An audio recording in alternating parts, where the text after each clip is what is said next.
Vovó já dizia que, meu filho, nessa vida você vai ver coisa. E a gente viu coisa. E nós vamos ver aqui por que o tradicionalismo ele é um câncer dentro da igreja adventista. Ideias antibíblicas que são adicionadas à palavra de Deus. E a gente vai mostrar num pequeno vídeo aqui, num pequeno demonstrativo do porquê isso é um desserviço à palavra de Deus e ao adventismo do sétimo dia. Antes disso, vamos contar com o apoio de vocês aí. Se você acha que o nosso canal faz a diferença na sua vida, se está ajudando você de alguma forma, faça uma chave Pix aí para ajudar o nosso canal a se manter. Você pode também comprar nossos livros, link na descrição. Minha voz está meio ruim hoje.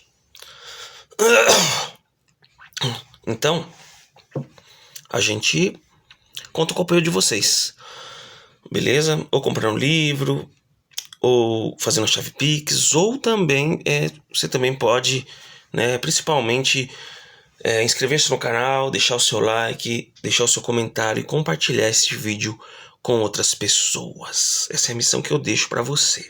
E vamos ao vídeo. Se você é adventista, provavelmente você já escutou esse hino aqui.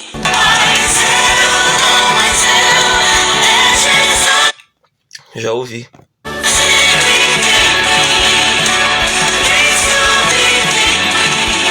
E se eu te dissesse que esse hino aqui é um rock and roll, você acreditaria? Não? Então olha isso.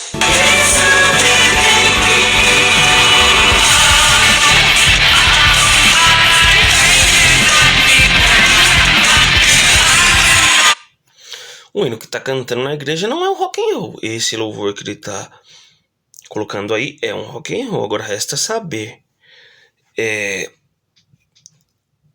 qual que copia quem aí, né? Entretanto, eu acredito que há louvores que eles tem que se ter uma sabedoria para tocar louvores na igreja, né? Louvores que toda a congregação possa acompanhar, para que todos possam louvar, né? É preciso ter equilíbrio e sensatez, né? E não acho, ainda que a origem desse louvor seja a origem num rock and roll, como apresentado aí, que o rock and roll seja a origem do louvor ao invés do contrário, porque pode ser que o rock and roll seja uma versão da música original, ao invés da música que está sendo tocada na igreja ser uma versão da música rock and roll, entendeu? Isso aí não ficou muito claro, mas não importa muito isso aí, porque a palavra de Deus não coloca nada sobre se a música teve origem num rock, não é para você louvar. Não, a palavra de Deus ela não coloca as coisas dessa forma, né? Então, mas vamos seguir o vídeo aí, beleza?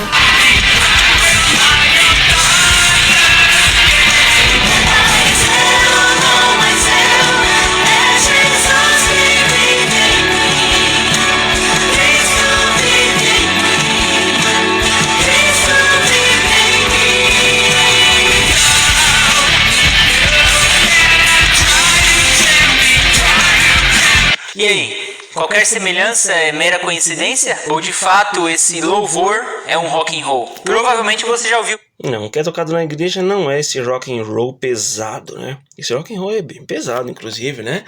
Quase que um metálico, né? Bem pesado. Há formas mais suaves de rock, que seja mais até palatáveis para o louvor congregacional. Esse aqui também.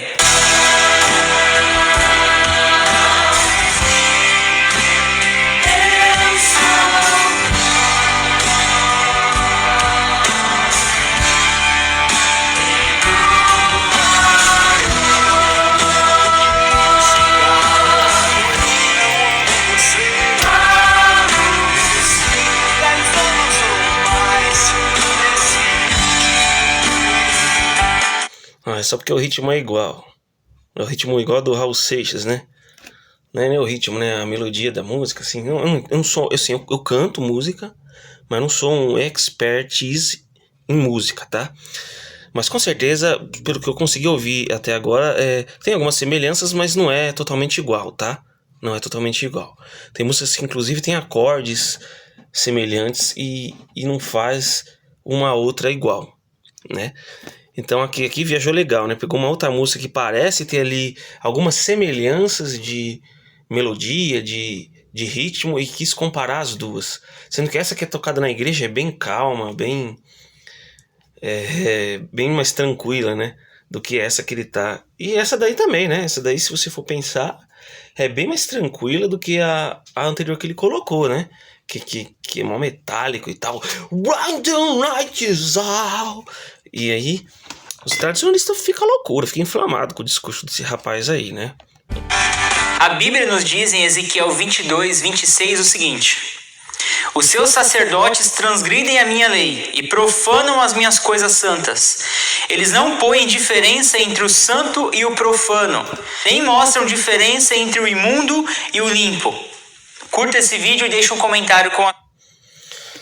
Olha só, então ele usa um texto de Ezequiel 22 e 26, todo o direito de você ter seu gosto musical, de você gostar de louvores mais calmos, de você gostar de louvores um pouco mais alegres, de você fundir esses gostos uns com os outros, né? De você ouvir música secular ou não, né? Embora a gente sempre tenha que analisar os conteúdos da música, eu acredito que sim, né?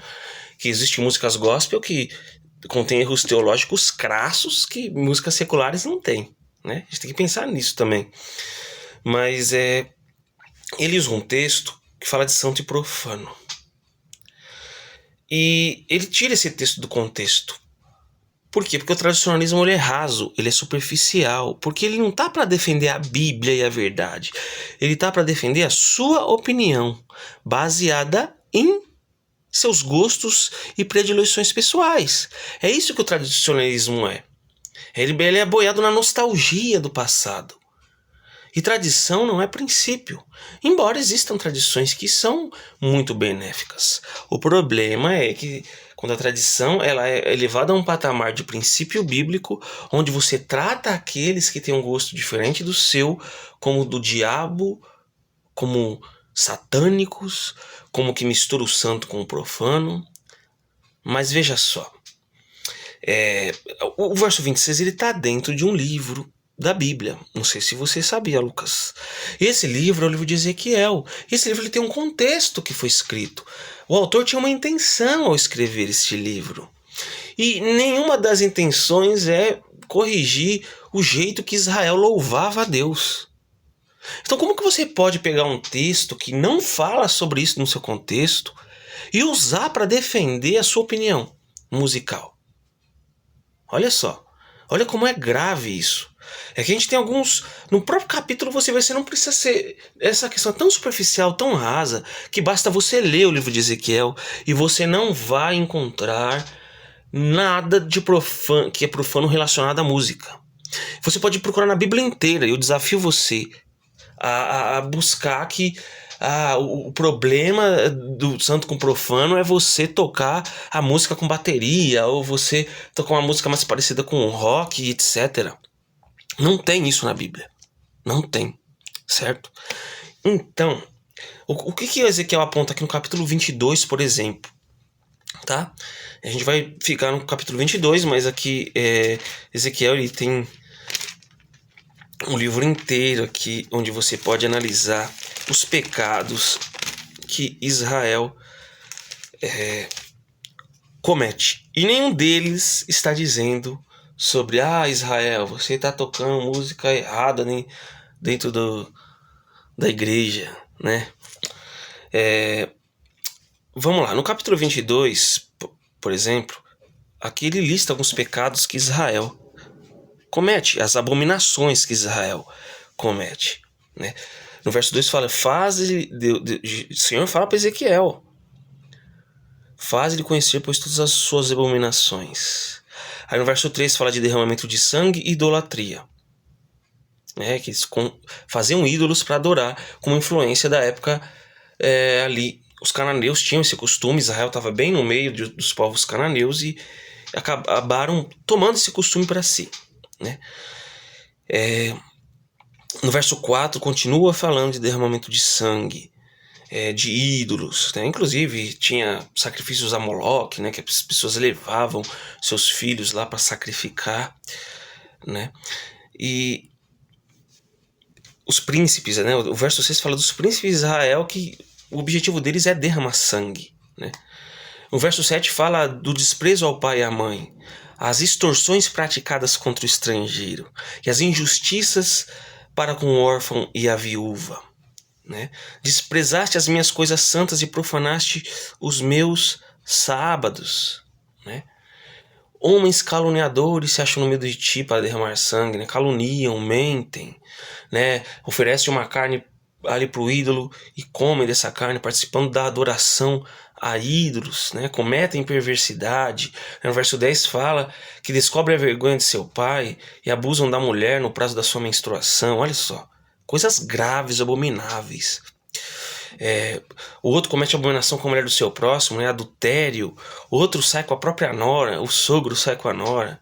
O outro humilha no meio de ti a sua irmã, filha de seu pai, né? Aí no verso 12, subornos para derramar sangue, usura e lucros, tudo isso é o reino de Judá, né? Ezequiel estava apontando as calamidades que aconteciam no reino de Judá. Alguns acreditam, né, pela época ali do filho de Josias, do rei Joaquim, né? E depois ele coloca as condenações que ele faz, né? E quando a gente vai para um verso 28, a gente percebe que o texto ele condena até o que o próprio Lucas está fazendo no vídeo dele. O verso 28 fala: os seus profetas lhe encobrem isto com cal, por visões falsas, né? Encobre o que? Os príncipes no meio delas, que são como lobos que arrebatam a presa para derramar o sangue, para destruírem as almas e ganharem lucro desonesto, né? O verso 27 diz isso. E o verso 28 fala sobre o quê? As visões falsas, predizendo mentiras e dizendo: assim diz o Senhor Deus, sem que o Senhor tenha falado. Olha só, em que inclusive Jeremias também aponta isso como um falso profeta. Aquela pessoa que fala que tem uma revelação dada por Deus, sendo que não foi Deus que deu essa revelação para ele, né? Para esta pessoa. É exatamente o que o Lucas está falando aqui. Ele está impondo como verdade algo que não é biblicamente provado. Que ele pega um texto fora de contexto, que não fala nada sobre música e estilo musical, ele tira de um contexto que inclusive aponta um pecado que ele está cometendo, que é o de falar o que Deus não falou. E onde a gente vê o que Deus falou? Na palavra de Deus. Então olha o tamanho do erro que esse cara está cometendo.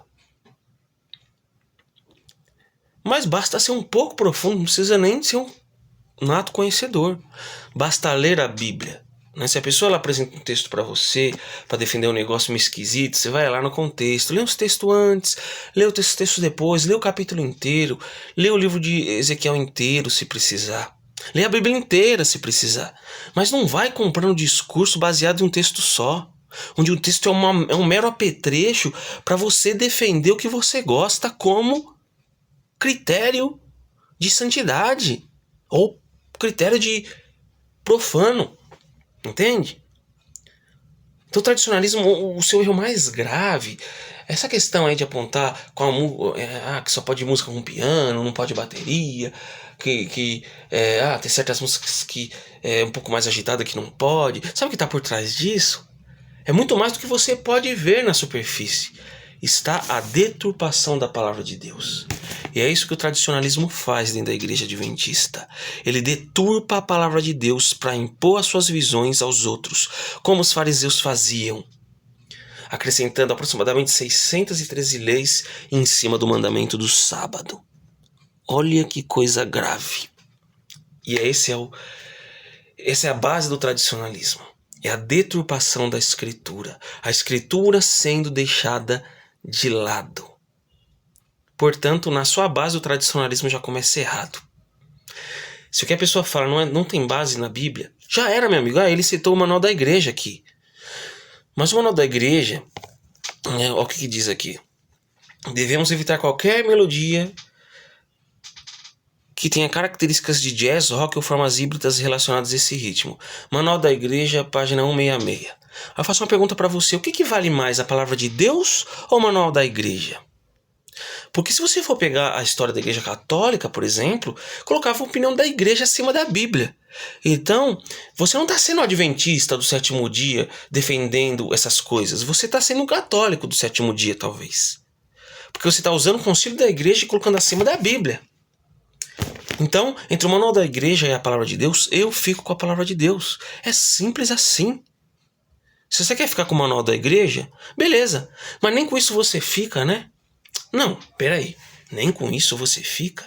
Bom, o Lucas Kaique, ele defende uma teologia perfeccionista, não é mesmo? Teologia que não está embasada em nenhum documento oficial da Igreja. Ou seja, até o documento oficial da Igreja, ele age como convém. Ele usa como convém para ele. Entende? Por quê? Por um lado, ele usa o Manual da Igreja, ainda que a Bíblia não defenda isso. Ele usa uma citação do Manual da Igreja para defender que não pode ter qualquer melodia, mas por outro lado ele ignora esses mesmos documentos oficiais que colocam a teologia que ele defende como herética. Acima de tudo, ele nega a Bíblia, né, que coloca a teologia como ele defende como herética. Mas você tem como provar isso? Eu tenho como provar e eu vou mostrar para você. Vou falar com o meu amigo, não é eu mato a cobra e mostro o pau. O meu amigo, ele fala assim, eu mato a cobra e mostro a cobra morta. É uma teologia que faz com que você vai continuar pecando até o fim. Nós vamos ser glorificados em terra? Vamos ser glorificados? Não. Mas devemos refletir o caráter de Cristo. Não é porque temos a natureza pecaminosa que faz com que nós tendamos ao mal, temos a tendência para o mal, é uma coisa. Agora a Bíblia só tem uma definição para pecado, a Bíblia. Mentira. Olha o que ele vai falar. Você sabe qual é? Qual que é? A transgressão da lei. A Bíblia tem uma definição de pecado. Transgressão da lei. Começou a heresia aí. Porque a Bíblia tem várias definições. Hamartia no grego, errar o alvo, né? Tem pechá, que, se eu não me engano, é o pecado de rebelião. E tem muitas outras definições de pecado na Bíblia. Ou seja, pecado não é só transgressão da lei. Tá certo? Então, inclusive quando a Ellen White fala dessa forma, ela está falando para antinomistas, né? Que é pessoas que acreditavam que a lei não deveria ser guardada. Por isso que, né, nesse contexto, a Ellen White fala que o pecado, a única definição é transgressão da lei. Mas o pecado, ele é a nossa natureza, né? Não é à toa que o salmista Davi fala que em pecado me concebeu a minha mãe. E que tipo de bebê que peca? Não, nenhum bebê peca por ações exteriores, né? Mas aqui ele já está dizendo, a natureza pecaminosa não é pecado.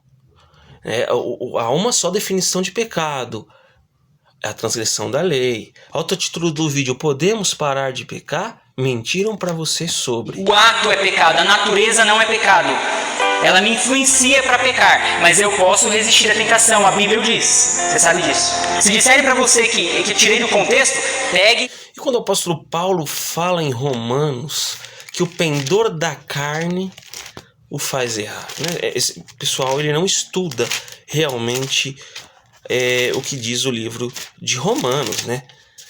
Romanos 7, no verso 14, porque bem sabemos que a lei é espiritual, e todavia sou carnal, vendido à escravidão do pecado. Aqui Paulo coloca a natureza juntamente com o pecado.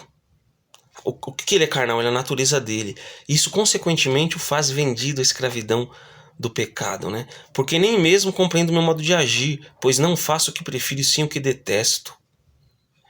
Ora, se faço o que não quero, consinto com a lei que é boa. Neste caso, quem faz isso já não sou eu, mas o pecado que habita em mim. Porque eu sei que em mim, isto é, na minha carne, não habita bem nenhum. Pois o querer o bem está em mim, não porém o efetuá-lo. Ou seja, o querer o bem está nele, mas o efetuá-lo não está. Essa é a natureza pecaminosa.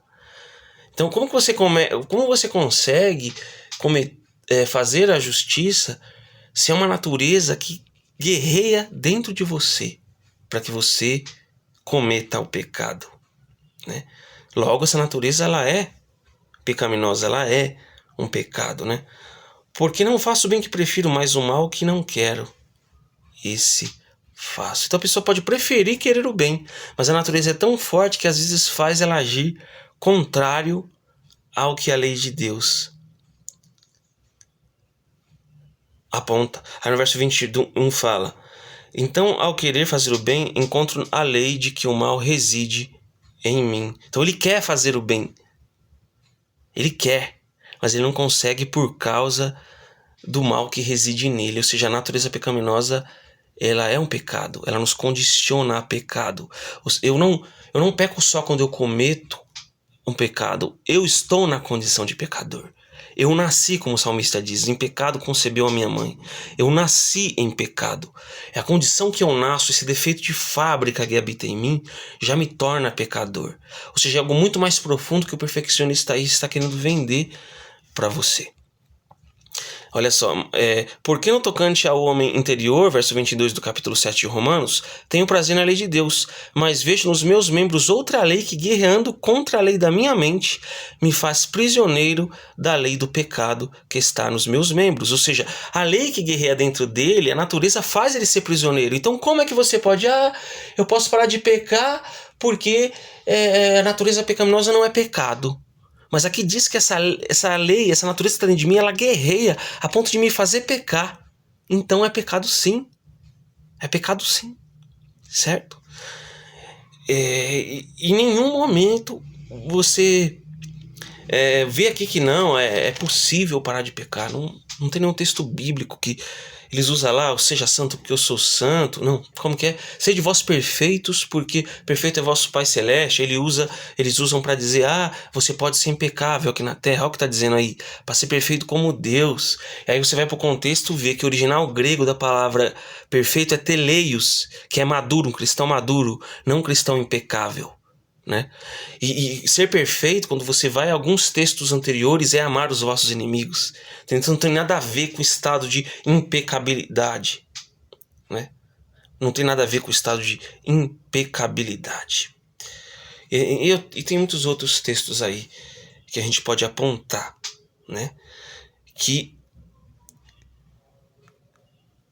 mostram o equívoco da teologia perfeccionista.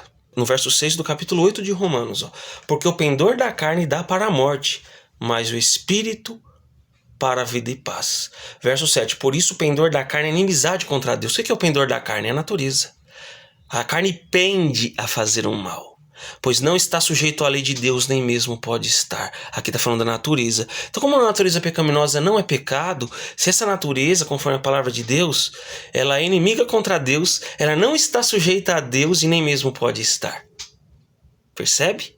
Como que Jesus ele veio na nossa natureza pecaminosa, como a nossa que a gente tem aqui, sendo que se Jesus viesse nesses termos que nós estamos, ele não teria como não pecar, porque Romanos 8,7 fala, o pendor da carne é inimizade contra Deus. Só o pendor da carne já é inimizade contra Deus. Só a minha natureza já é inimizade, pois a própria natureza ela não está sujeita à lei de Deus e nem pode estar. Então como você pode dizer que algo que já é por si só inimizade contra Deus não é pecado? Entende? Leia por si mesmo. Não vos assenteis na poltrona de quem? Satanás. Dizendo que não adianta, que não podeis deixar de pecar, que não há em vós poder para vencer. Não há poder em vós, separados de Cristo. Mas tendes o privilégio de ter Cristo permanentemente em vosso coração pela fé. E Ele pode vencer o pecado em vós, quando com Ele cooperamos. A vitória sobre o pecado, na palavra de Deus, inclusive ele cansa de pegar texto de Ellen White fora de contexto, né? Ele não mostra contexto nem nada, ele faz a mesma coisa que ele faz com a Bíblia, ele faz com Ellen White. O ato de vencer o pecado é um ato contínuo na nossa vida. Então vencer o pecado não é o chegar impecável, não, mas é uma vitória contínua até o final da minha vida. Você como cristão hoje, você já venceu uma série de pecados, mas você tem outros para vencer. A estrada de santificação é isso, é uma luta para a vida inteira, né? Não é à toa que a palavra de Deus fala que a boa obra Deus transformará em vós até o dia que Cristo voltar. Ele completará a obra. E não até a última geração impecável, não é? Então nós não conseguimos pelas nossas próprias forças, mas com Jesus em nós conseguimos sim. Você percebe sim o seguinte, ele usa o manual da igreja para defender aquele gosto pessoal dele lá, e ele ignora, por outro lado ele ignora que os próprios documentos oficiais da igreja e a própria Bíblia, mais uma vez, né, quando diz que a teologia dele é uma teologia herética. Inclusive, se você é um perfeccionista, você tem o risco de ser disciplinado. Não é à toa que no começo desse vídeo ele fala: esse pode ser o meu último sermão, quase não deixaram eu pregar. Por quê? A igreja dele já sabe que, os líderes pelo menos já sabem que ele possui uma teologia herética e perfeccionista. Mas tem tradicionalista que gosta de flertar com o tipo de conteúdo dele, né? A profecia diz, e a Bíblia também. Deve o homem fazer veementes esforços para vencer o que impede de alcançar a perfeição. Mas para alcançar êxito, ele depende inteiramente de quem? Acredite no que Deus te disse através da revelação escrita, Ele deixou para você. Acredite no que Deus te disse, ó.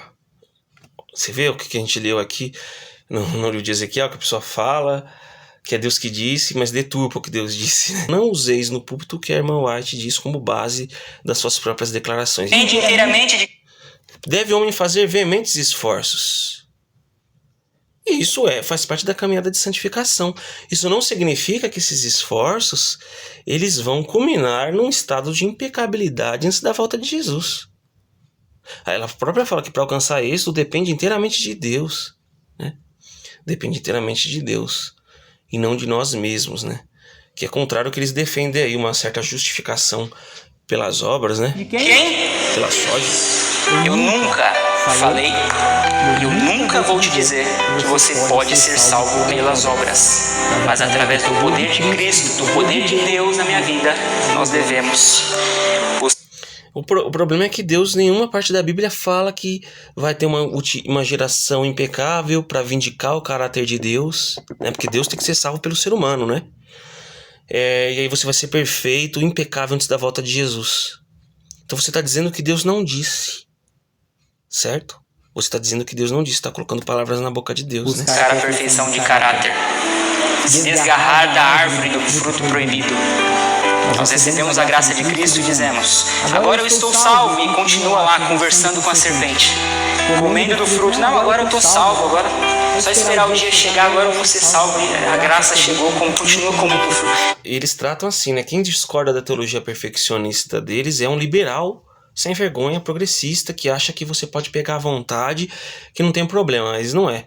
Tem um caminho do equilíbrio, né? Tem um caminho do meio aí, que é aquele que entende que nós não vamos pecar, ficar em estados de impecabilidade antes da volta de Jesus, mas mesmo assim continua lutando em nome de Jesus, pela graça de Cristo, contra os seus pecados diariamente. É isso, né? Mas eles têm uma mentalidade binária, né? Se você discorda do meu perfeccionismo aqui, você só pode ser um adventista progressista. Abandona o fruto. Abandona essa árvore em nome do Senhor Jesus. Não se assente na poltrona de Satanás dizendo que não adianta, que não tem para onde correr. Tem sim, pelo poder de Cristo tem. Eles vão dizer para você que eu distorci o texto, que eu tirei de contexto. Não acredite no que eles te dizem. Tá, então qual é o contexto? Qual é o contexto? Se eu falo que eu não estou distorcendo o contexto, eu preciso apresentar o contexto para provar que eu não estou distorcendo. Existem centenas de estações de Ellen White que são contra o que você está dizendo aí. A gente pode aí uma hora pegar, inclusive tem uma parousia que fala da natureza de Cristo. Existe uma parousia que fala só sobre o perfeccionismo, artigos acadêmicos de teólogos sérios que escrevem ali, e várias citações de Ellen White que é contra a ideia que esse senhor está falando. Eu mesmo, lendo os textos que ele apresentou aqui da forma mais superficial possível, já mostrei um pouco que ele está querendo fazer o texto dizer o que o texto não está dizendo, né? Acredite no que Deus te disse através da revelação escrita. Ele deixou para você. Estude, busque o conhecimento. Não se deixe ser enganado ou levado pela consciência de uma outra pessoa. Não! Em nome... Isso inclui você, né? nome do Senhor Jesus, seja qual for a posição dessa pessoa, não se deixe. Houve um tempo em que pessoas confiavam em um pequeno grupo que interpretava a palavra de Deus e passava a interpretação para eles. E não deu bom, você sabe da história, não é? Na época da Igreja Católica, entendendo que nós temos que ter autonomia e entender a palavra de Deus sem depender de seres humanos falhos. Quem ouve, entenda. Uma teologia que... Então não dependa, tá, do Lucas Kaique, nem mesmo de mim, para interpretar a palavra de Deus. Analise os argumentos e chegue às suas próprias conclusões. Tá certo? Eu usei a palavra de Deus. Ele, em nenhum momento, usou a Bíblia para defender a teologia herética que ele defende. Ele não usa a Bíblia para ditar os ritmos musicais da igreja que ele quer que sejam tocados. Ele também não usa a Bíblia para defender essa teologia herética que ele defende. Então esse é o Lucas Kaique, tá? Que os tradicionalistas tanto amam, que gostam de compartilhar o vídeo dele, né? É o cara que usa o manual da igreja quando lhe é favorável, mas ele ignora uma teologia oficial e central da igreja, que música não é teologia central, não é doutrina fundamental, né? Agora, a natureza de Cristo, o sacrifício de Jesus, a doutrina do pecado, todas são doutrinas fundamentais. Ele ignora essas doutrinas, que são doutrinas defendidas pelo Adventismo de forma oficial e defendidas pela Bíblia, prega contra elas. E não tá nem aí. E você fica compartilhando o vídeo para a igreja ver, né? Olha como que ele é santo, né? Não tô dizendo, a pessoa que me compartilhou não teve essa intenção, mas eu vejo muitas pessoas compartilhando o vídeo desse rapaz aí. E esse aqui é um aviso. Não adianta você dizer que não foi avisado, tá bom? Não adianta você dizer que não sabia. Até mais.